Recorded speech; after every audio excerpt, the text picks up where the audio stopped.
start na natin mga kadeway, no? Isang mabilis na napindot dito sa set. Ayan mga kadeway, oh. Starting na siya. Umilaw na po yung run. Ibig sabihin, running na po siya. Okay.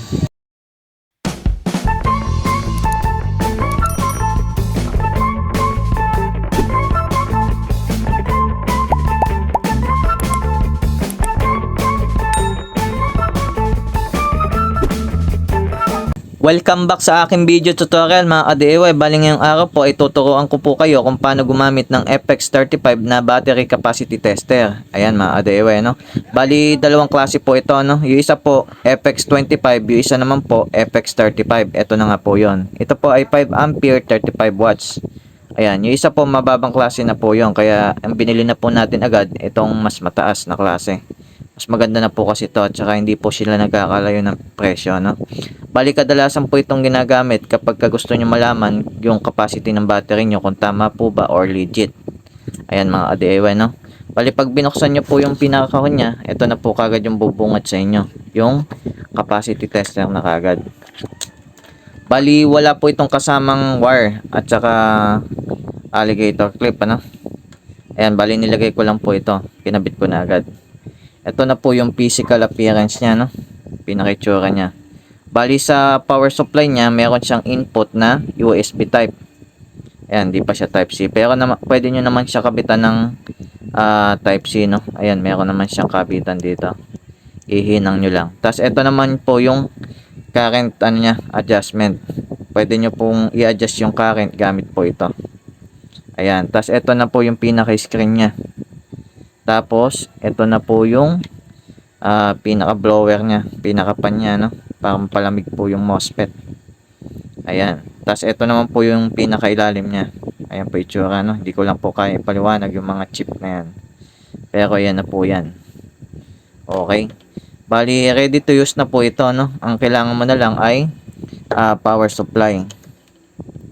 Bali, ang kailangan nyo ay phone charger, ano? Ayan, para maano nyo, ma-power on nya siya. Saksak nyo lang po agad, ano? Ayan, pagka saksak nyo, yan na po kagad yung bubungad. Bali, ito po ay voltage. Tapos, ito naman po yung ampere. Pwede nyo na kagad i-adjust yung ampere dyan, ano? Ayan, no? Hanggang 5 ampere po yan, mga ka-DIY, ano? Yan, yan na natin. Sagad natin para makita nyo na hanggang 5 ampere lang siya. Kasi iba daw, maabot daw ng 6 ampere pero hindi ako naniniwala. Kasi hanggang 5 ampere lang to. Yan, try natin. Yan, mga ka-DIY. Ba? Oo nga, no? Maabot siya ng ayan, hanggang dito lang pala, mga ka-DIY. 5.66. Akala ko aabot siya ng 6 ampere. Ayan, mga ka-DIY, no? Hanggang 5.66 ampere lang siya. Okay, adjust na po natin ulit pabalik. Ayan mga ka-DIY, no? Madali lang siya i-adjust kasi malaki po yung ano niya, yung hawakan. Kaya mabilis mo lang siya may adjust. Okay, balik lang po natin siya sa 1 ampere. Pero pwede nyo pa po siya ibaba sa 1 ampere, ano? Ayan, pakita ko na rin. Oh, di ba mga ka-DIY? Pwede nyo pang babaan sa 1 ampere. Ayan, no? Okay, na-testing na natin. Bali, ang sunod naman po na makikita nyo dito, ayan, pindutin nyo lang po yung select. At, eto na po yung wattage. Ayan, pagka nagsimula na po yung capacity testing natin, meron na pong wattage na marireading yan, ano?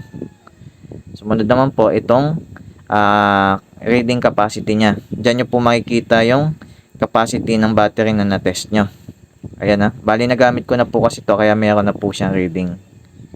Okay. Tapos ito naman po yung hours o oras. Kung ilang oras inabot yung pagka-capacity test nyo. Tapos balik na po ulit sa ampere. Bali 4 lang po yung makikita nyo, ha. Una ampere. Sumunod wattage. Sumunod yung capacity.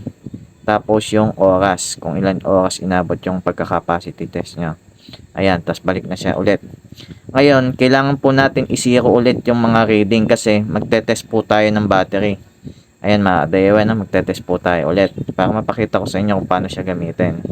Sample lang naman yon. Bali, ang kailangan kapag kay sisiro nyo po yung reading, kailangan i-ayos lang natin ito. Sakto na lang natin siyang 1 ampere. Unti-unti lang mga adewa, no? Okay. Bali kapag ka ibabalik nyo, i-clear nyo yung reading. Ito kasing ampere, di po nakiklear yan, ha? At saka itong wattage kasi kapag nag-on lang, saka lang siya gagana, no? Yung wattage, kapag ay yung ampere na yan, yung ampere reading niya, para maibalik niya siya sa 0, diinan nyo lang po itong negative. Ayan, itong negative na yan. Babalik na po sa 0 yan. Ayan, no? Na-clear na mga adewa, no? Pati po yung oras, ganun din po. Diinan nyo lang po yung negative para bumalik na siya sa 0. Okay? Ayan, pwede na tayo mag-start niyan mga ADEWA, no? Pero hindi pa tayo magsisimula kasi papasok naman po tayo sa setting nito mga ADEWA kasi doon nyo po i-set up yung low voltage ng inyong battery, no? Para ma-check nyo ay hindi masagad ng gusto yung battery nyo sa pagkalobat. Okay, bali pagpapasok po kayo sa setting ay didiin na nyo lang po itong on set, ano? Didiinan nyo lang po yan, long press pagpapasok kayo. Okay, ayan na po kagad yung bubungad sa inyo, yung low voltage protection. Yan po yung pinaka parameter ng battery nyo, yung pinaka lobat, ano. Sample po, di ba po yung anong 18650 battery natin, ang full charge po nito ay 3.7 volts, tapos ang cutoff voltage po nito ay 2.5 volts. Kaya yun po yung isa-setup nyo, yung pinakasagad na lobat niya para makuha nyo yung total capacity niya. Pero pwede nyo pong hindi isagad na mga ADEWA. Ngayon kung i-adjust nyo yung voltage niya, sample, gusto nyo lang siya ilobat ng hanggang 3 volts, ipipindutin nyo lang po itong plus, ano.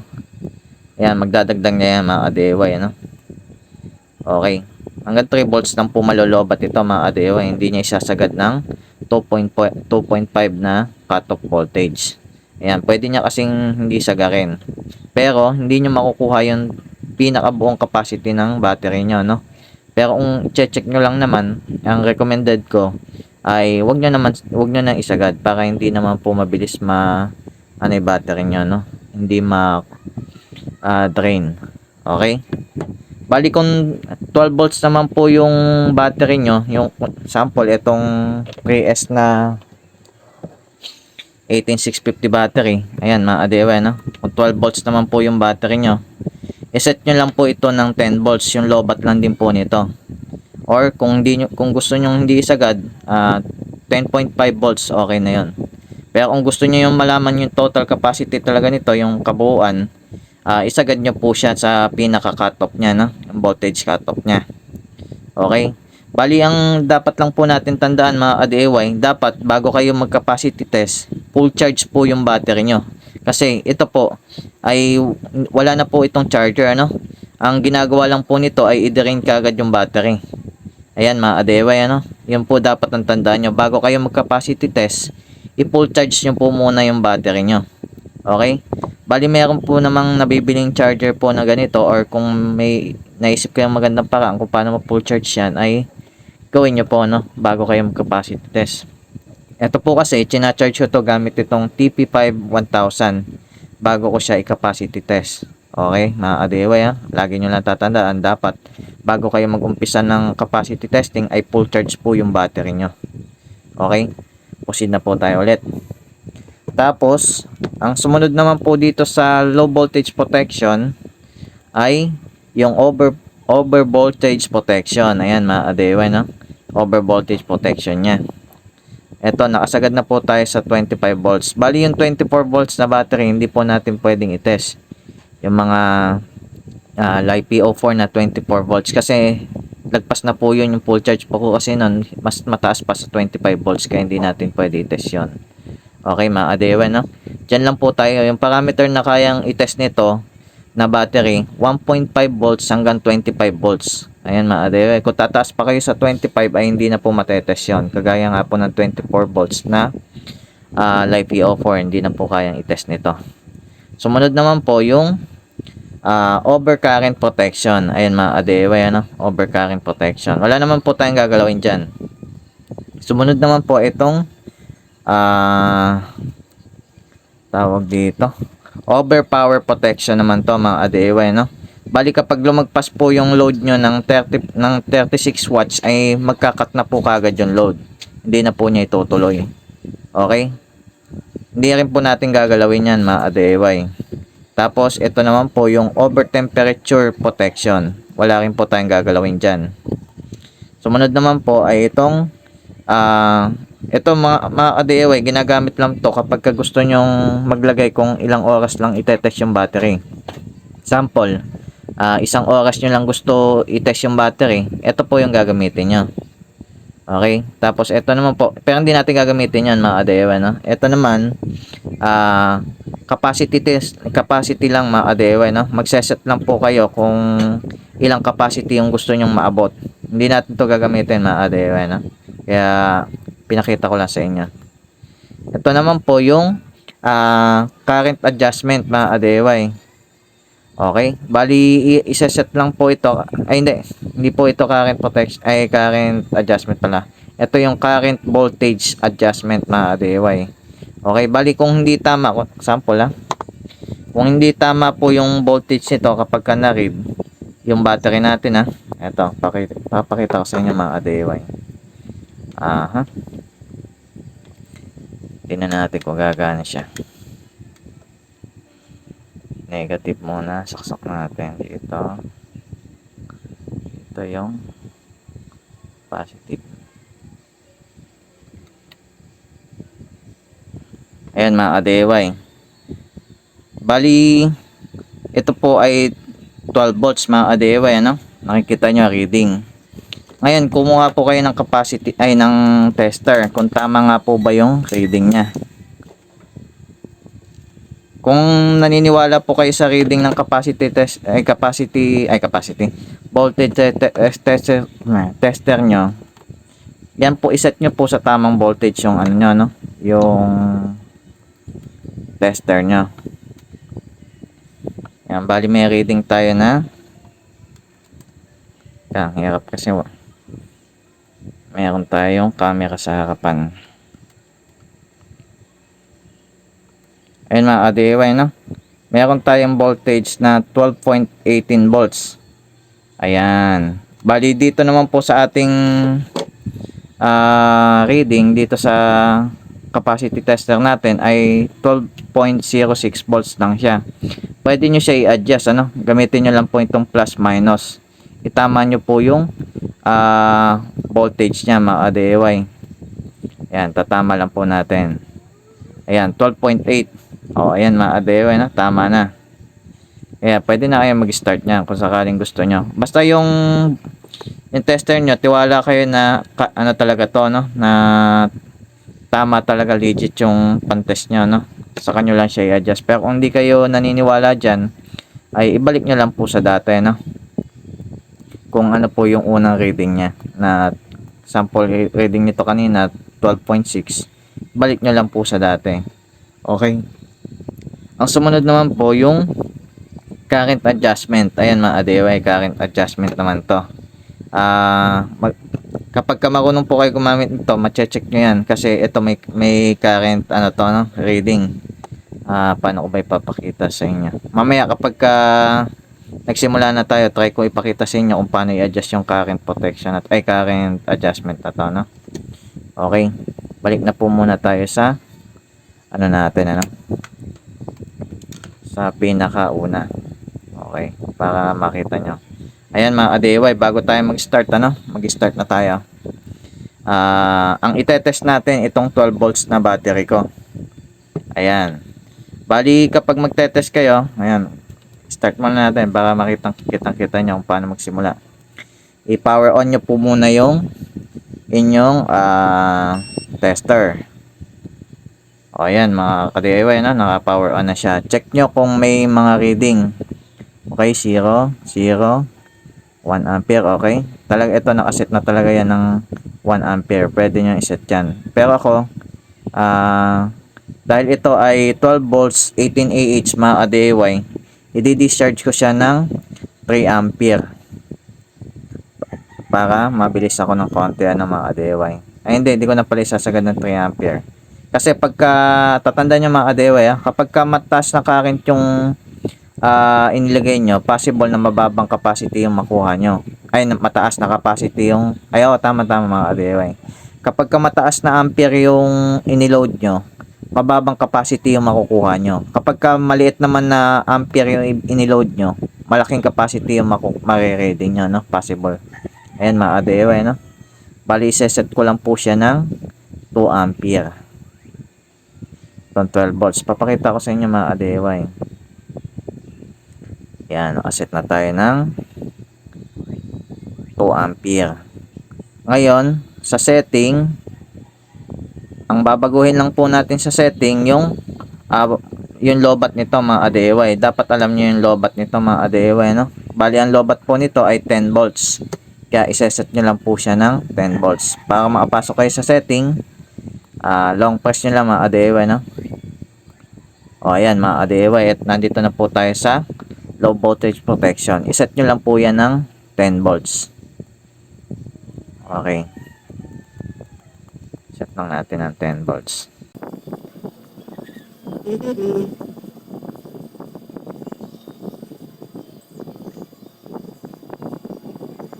Ayan mga ka-DIY, nakaset na tayo ng 10 volts.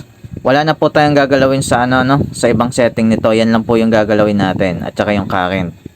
Ayan mga ka-DIY, no? Bali pinakita ko lang po sa inyo kanina yung mga mga option, pero hindi natin gagamitin yung kasi hindi talaga kadalasan ginagamit yon. Ang kadalasan lang ginagamit dito yung low voltage protection at yung current adjustment. Yun lang po ang kadalasan talagang ginagamit dito.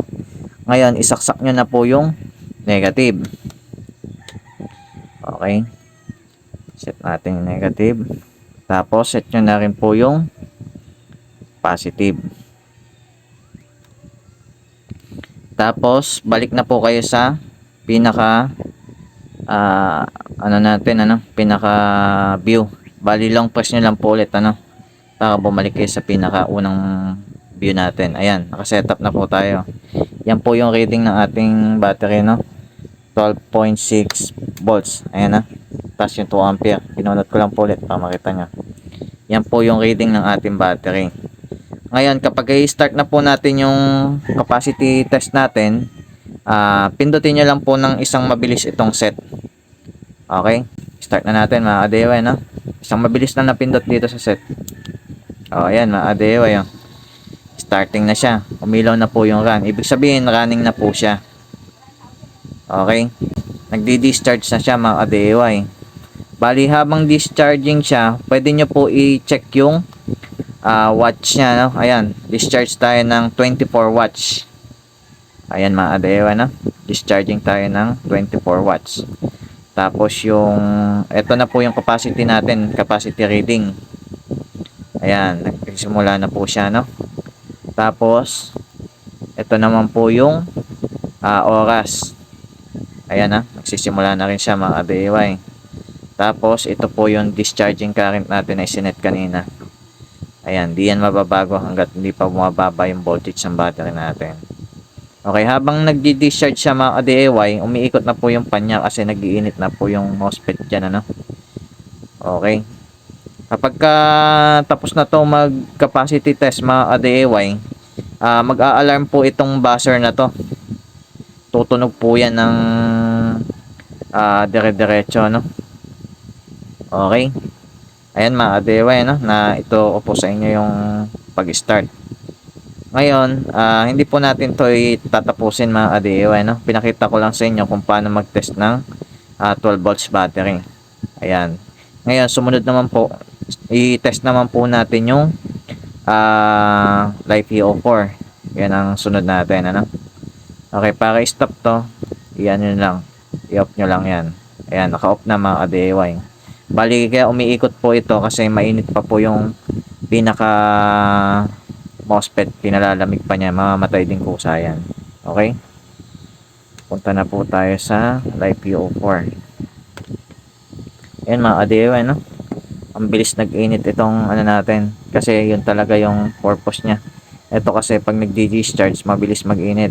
Yan kasi yung pan-discharge niya talaga yung init. Okay. Punta naman po tayo sa Live PO4. Ayan mga ka-DIY, no? Live PO4 na tayo. Ayan, namatay na siya mga ka-DIY, oh. Lumamig na kasi, oh. Wala na kagad yung init. Napakabilis. Saglit lang lumamig na agad. Okay, dito naman po tayo sa Live PO4. Ayan na, sample kunyari ito mga ka-DIY full charge. At check natin yung voltage ito. Para makita nyo mga ka-DIY. Check natin. Yan, hindi siya full charge. Itong isa natin.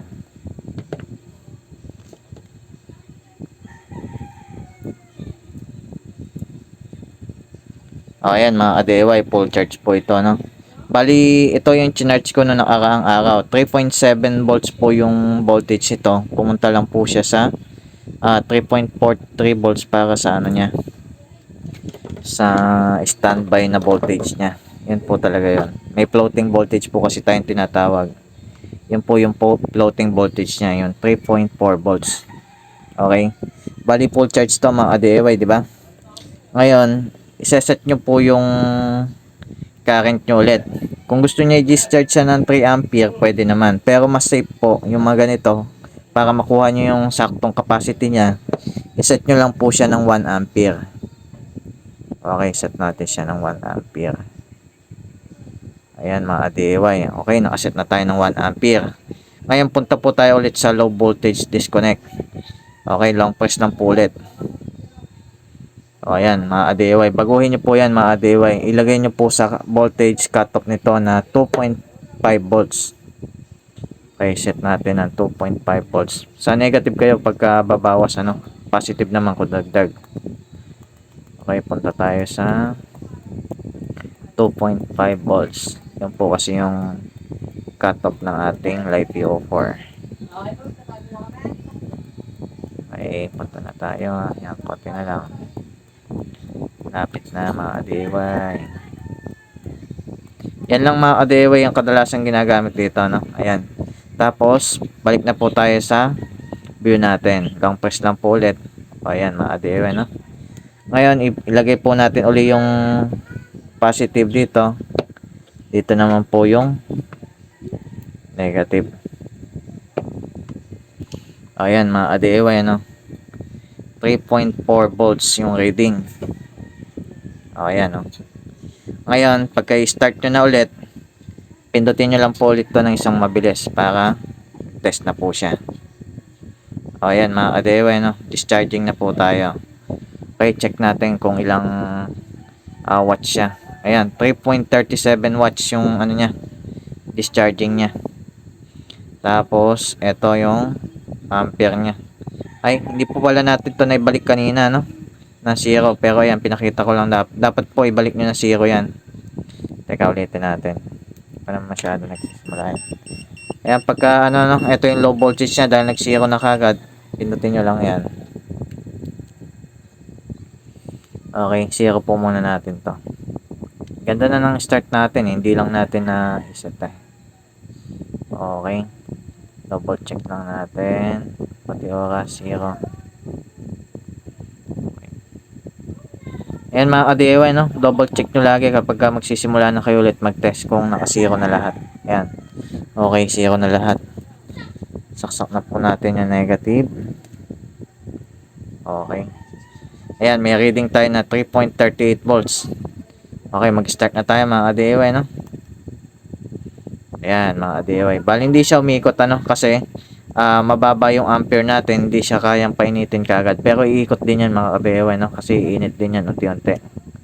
Okay, check natin yung wattage. Ayan, discharging siya ng 3.34 watts, ano? Ayan na, discharging siya ng 3.33 watts. Yan, dyan lang siya maglalaro hanggang malobat yung battery natin. Ayan, ito yung ampere, ano natin, reading. Ayan. Tapos, ito yung time. Okay. Tapos, ito naman po yung sinet natin na ampere. O, ayan, mga ka-DIY, no? ano na tayo. Bali, iwan nyo lang siya ng ganyan. Ngayon, kapag natapos na po yung capacity niyan mga DIY, mag-a-alarm po ito. Ayan na, nagsimula na tong umikot kasi umiinit na po yung ano natin, yung MOSFET. Pero mamamatay po ulit yan pag napalamig niya yung MOSFET. O, ayan o, namatay din agad. Kasi napalamig niya. Iikot, tapos mamamatay, hindi lang po yan hanggat hindi natatapos yung tester natin, ay pagtetest natin. Okay mga ka-DIY, ganun lang po siya gamitin, ano? Sobrang dali lang mga ka-DIY, basic na basic lang. Pwede rin po kayo mag-test ng mga ganitong battery. Basta meron kayong ano nito, holder, para maiklam nyo ng mabuti yung etong alligator ano niya, o kaya diretso na sa USB kung meron kayong USB na input. Maganda kasi meron na kayo kagad nun para hindi kayo mahirapan magganito. Bali maraming klase na pwedeng i-test na battery to, no? Basta yung 1.5 volts hanggang 25 volts na battery pwede niya i-test. Kahit sa mga lead acid or gel type, kahit yung battery ng motor, ayan, kaya niyan i-test mga ka-DIY, no? Basta pasok sa range. Okay, ayan na siya, oh. Nag-reading na siya mga ka-DIY, oh.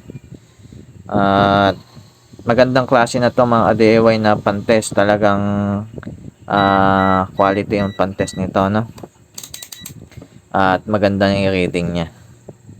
Ayan, hintayin niyo lang po siya matapos magano, no? Pag natapos po yan, mag-a-alarm po itong buzzer. Tapos pindutin nyo lang po yung set para mamatay yung buzzer. Tapos makikita nyo na po kagad do sa screen nya kung ilan po yung inabot na ampere. Ayan mga ka-DIY, no? Tapos, tatandaan nyo lang mga ka-DIY, no? Mag-iingat lang din po kayo sa discharge ng inyong battery. Dapat alam nyo yung parameter ng battery nyo. Kunyari yan nga, yung LiPo4, yung voltage nun ay 3.7 yung full charge, yung discharge niya, cut-off voltage niya ay 2.5 volts. Yun lang po isa-set nyo dito para makuha nyo yung buong capacity ng battery nyo. Or kagaya naman ito 18650, ang full charge po nito ay 4.2 volts at ang cut-off voltage naman po nito ay 2.8 volts mga DIY. Pwede nyo po siya isagad ng 2.8 volts para makuha nyo yung total capacity ng 18650 battery. Ayan mga DIY, no? Nakabase sa inyo kung ano yung gusto nyong setting, ano. Kaya napakaganda gamitin ito. Tapos kapag ka nabitin siya ng pag-charge, kunyari isenet nyo lang po siya ng 3 volts, pwede nyo po ulit i-continue yung pag-discharge niya. Baguhin nyo lang po ulit yung ano niya, yung low voltage niya, ng 2.5 volts. Kunyari nakaset po kayo ng 3 volts itong LiPo4, tas na parang nakulangan kayo na hindi pala nasagad, pwede nyo po siya iset ulit ng 2.5 volts tas i-run nyo ulit. Ayan, magkukontinue lang po ulit yung reading ng ano nyo, ng capacity test. Ayan mga ka-DIY, no? Kaya napakaganda gamitin ito at good na good. Ito po yung kadalasan ginagamit ko kapag gusto kong malaman kung legit ba yung pagkakagawa ko ng 12 volts battery, kasi minsan hindi umaabot, pinamimigay ko na lang yung battery na yun sa mga kapitbahay ko or sino man nangangailangan. Kasi pagka nabababaan ako at hindi sapat yung capacity, hindi ko ginagamit, kaya tinatambak ko lang. Kaya yung iba pinamimigay ko na lang. Okay, sana may natutunan kayo sa ating maikling video mga ka-DIY, no? At huwag nyo sanang kalimutan mag-like at subscribe para lagi kang updated sa mga susunod ko pang video tutorial. Yun lamang po, maraming salamat.